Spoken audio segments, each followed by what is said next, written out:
What is up, guys? Eric here from EUN Productions here with a video, and we're test driving the laptop's horrible microphone. Just for this time, I wanted to hear how bad it is, and then give you guys a video at least. I'll post tomorrow. Don't worry, guys. I have a microphone. I'm just a bit lazy right now because it's 12 at night, as you can see. So, okay. The topic for today is actually something that I didn't think I was going to talk about, but it's something very basic. It is how much power your venue needs um, if you need an amplifier or, well, a sound system. Let me say a sound system.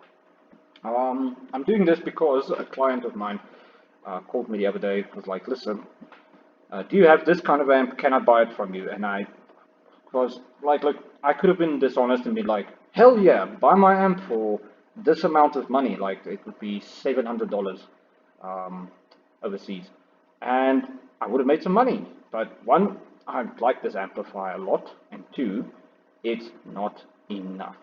Now that's what I wanted to get at. The same venue I've DJed at, and I've used two amplifiers that day, well, both times, because this amp is great, but it's a little bit weak in the output department because there's so many things you need to take into account. But let's just talk about how many watts you need if you need a new sound system for your dance hall. So first off, shout out to Sunset Oaks venue. I like this diagram. Locally, we do not see these diagrams. We need these for wedding venues. So this is for a wedding venue. For the purpose of this video, ignore all the seats, ignore all of these, and imagine this is an empty dance floor here, but filled to the brim with people, and the size of the background here changes per instance of total capacitance. That means total capacity of people. So this is the DJ booth in our heads now, and speakers. There's either a stack here or single, etc. on both sides. So, okay. Generally, a smaller venue, like, okay, let's use the venue that I'm thinking of. The clients will see this and they will know um, which business I'm talking about. So we will use theirs as example because they have a new area like this that they want to fill with sound, and they have a certain budget that I finally found out a bit late about, but still. Okay, cool. So I told them straight, my amp is too small. It is. You're going to need a bigger one. Yeah, and it's going to be tough to fit all of the required sound in that area. So I just want to make an example here to explain to them why certain things will cost that, and to anybody that wants to learn about this. So a general rule of thumb is usually 5 watts. Now, wait, let's move back one step. Let's say this video, and the one that I'm talking about, the clients, that back area most likely would be filled with 250 people at most. Let's use 250 people in this instance. We'll go 250, 500, and then 1,000 because not many places have an individual dance hall or dance floor that can fit 1,000 people in. So usually we use 5 watts per person. That means 5 watts per person is what you need to provide sound, the full spectrum of sound for this instance, to your full crowd. Now, if we go by 250, that is 1250 watts.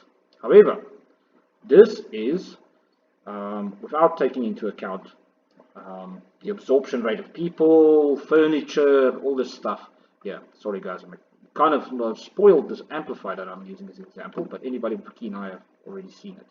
But anyway, this is without the absorption factor. That means for this example here, let's say these are people.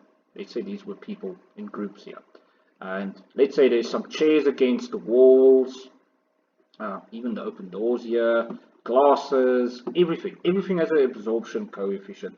And that means everything absorbs sound. Now, for this example, we're not going to get into that right now. I'll make a separate video, better mic, etc. to do that. For now, we use this as an example. Now, 5 watts to me is a bit low, and other engineers usually use 10 watts. So the thing is, Using 10, as you can see, is quite excessive because you go from needing an amplifier way smaller than this to something like this. Let's get an example of that because my internet has this thing that's set there. A typical amp that most people would buy is a Crown XLI 1500. It's a very good amp. It's still available locally, as you can see, $365. It's not expensive. Now, yeah, so you saw the 2500 is what we would need. Now you guys can see this amp. I just wanted to give a visual representation. Now, that's what you would need. Well, that's what most people think they would need, the 1500. But in fact, you need 2500 watts. And that's minus the coefficient, the absorption coefficient.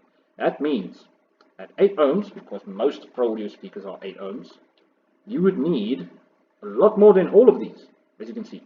A lot more. Now, a lot of guys are looking at this, but they're like, oh shit, what does that mean? Ignore that for the specific moment. But you can see, none of these amps would provide that. 2000 watts is the max there. That means you would be railing this poor amp at 8 ohms to play for that crowd. Now, that's when 4 ohms comes into play. So, 4 ohms generally would mean 2 speakers per channel, because these are 2 channels, as you can see. That means you would get, just so that the maps show here, because here we are, 2700 watts. That means you would be barely there, but you would be there. So, certain brands use 4 ohm speakers, but not too many. Not too many, especially locally. However, that would mean you would need 2 tops that play most of the frequencies and 2 subs. However, most venues starting out with a small new area do not have the funds to supply that setup. Because remember, this is just the subs and the speakers. Then it's this amplifier, this $900 amplifier that you need. It's not your mixer, it's not your processor, it's not your decks, that means your CDJ or Denon mixer. Well, controller, that's actual accurate terminology. So that means your budget, if it's tight, would be destroyed in seconds. So what you do is you use 2 tops and 1 sub. The problem is you would need a 4 ohm sub, and also you're going to be needing a very powerful, reasonably powerful, let me say not very powerful, reasonably powerful sub. And that would be the better option. That would be the better option. That or run, wait, go back, run 2 of the 1500s, but then again, 365 times 2, $730. It's a bit tight. It's still going to be expensive. That's what I'm getting at. A better option would be to rather just go for a big amp, a proper big amp, like the 3500 then. Run that for 2 or 3 months, make back your money, then add a 1500 for the tops and the 3500 for your bass bins, and then you even add an extra single bass bin or dual bass bin one shot, because you're going to be pushing it. Now, that's just for that client. If they're watching, cool, shout out, etc. I just wanted to explain that. But let's say you have a venue like this, but it can fit 500 people. How many watts do you need? Now, you guys saw me use 10 watts, which is a bit high in my opinion. It's sometimes that drives the amplifier prices up crazy. Like the next level above that amp that you just saw is the iTech 5000 HD. Now this is getting into ridiculous levels. Like, hold on, there. This is the price. There, okay, there. That's a better price. You see, the jump in price is absolute insanity. This is the touring grade Crown amplifiers. These are monsters. They have a lot of features inside, which would help a ton. But this is a monster. So you see, that's the 5000, the $7,000 amplifier, and you can see it has many options, ohm load wise, And at 8 ohms, it gives that proper 2500, one shot. At 4 ohms, it gives you 5000 in total. So you would have more than enough. For 500 cap venue, if you went with the 10, let's say you added this amp, then you would be good. Then you would be good, but then you would need 2 subs or 4 subs that can handle that kind of power as well. Now, I'm not going to get into that right now, but it's cool. So, other people use 10 watts. That's why I don't use 10 watts, because you get into this kind of price zone very fast. Super, super fast. Now, most people would be like, no, for a small club, just go for a heap of smaller amps. But then the problem comes, you would need a processor with more inputs, etc. And that gets expensive again, because the DBX drive racks, etc. Great system management systems, but very expensive, especially in a country like ours. So the better halfway is using 7.5 watts. Look how big of a difference that is. That's 3,750 over versus 5,000. Well, 5,000, and then yeah, you need that expensive amp. To get this though, you would need to get 2 amps. That's why for that kind of setup, the 3500 and the 2500 together most likely would be more than enough. Let's see real quick though. So let's say you run the subs at, the subs would be 2700 watts at 4 amps. 4 amps. Let's say your tops, you run 1000. See, there, at 8 ohms. You would just need a system management system, and then you're set, because this is barely there, like barely below, but yeah, you have 4 ohms as an option. If you have 4 ohm tops, boom. If you run them at 4 ohms, boom, you're set. You can run it bridged even if you want to use that.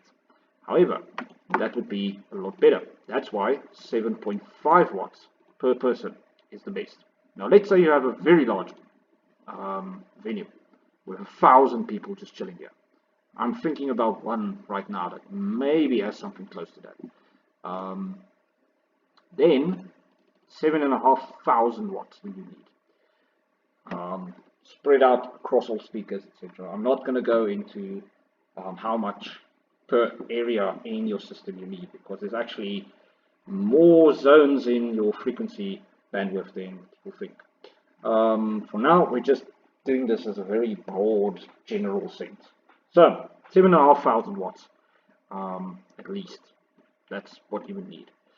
That means you are in the iTech zone, as an example. The iTech zone where you need a big amp, but instead of the iTech 5000, I would jump straight to the 9000 here. That means 7,000 watts already. And then you just get multi-channel amp for top speakers, because at that point you're going to use more tops than this. Or if you used the 5000 watts, that's where you need a 4-channel. If I'm not mistaken, there's the DCI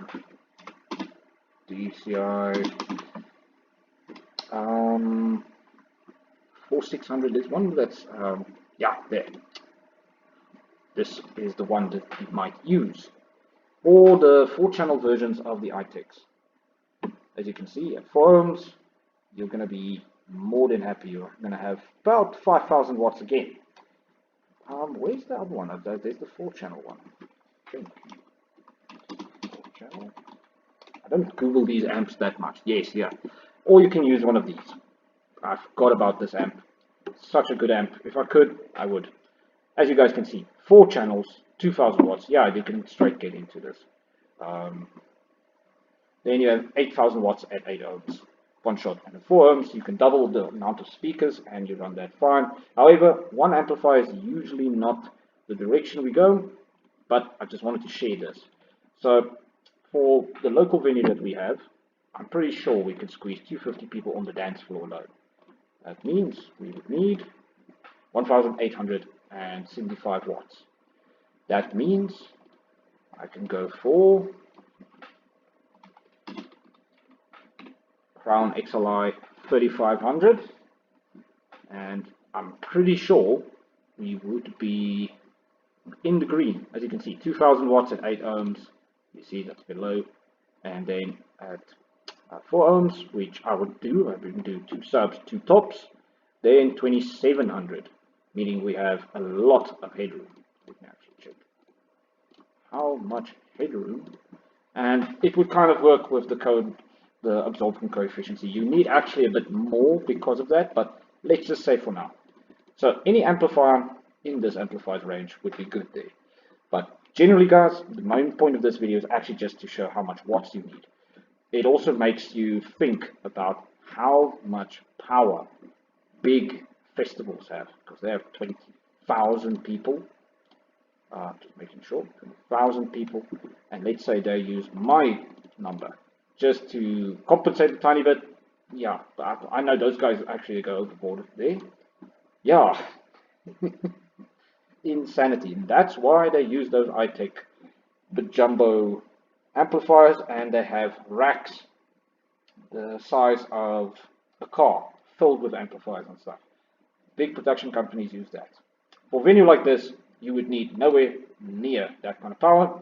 An amplifier like this on its own even would be fine, but let's say 2 amps. XLI 3500 and the 2500 together, or just 2 of these amps with a processor, etc. That would be mint, especially with 2 18s and 2 tops, because for wedding like this even, or bigger even, that is more than enough. You do not need a concert grade. Well, the sound quality can be concert grade, but the rest you don't need. So yeah, guys, let me know what you think about the atrocious mic. I'll sort that out in the future, but I'll make more videos like this in the far future. I just wanted to do this now and see what you guys think. Cheers.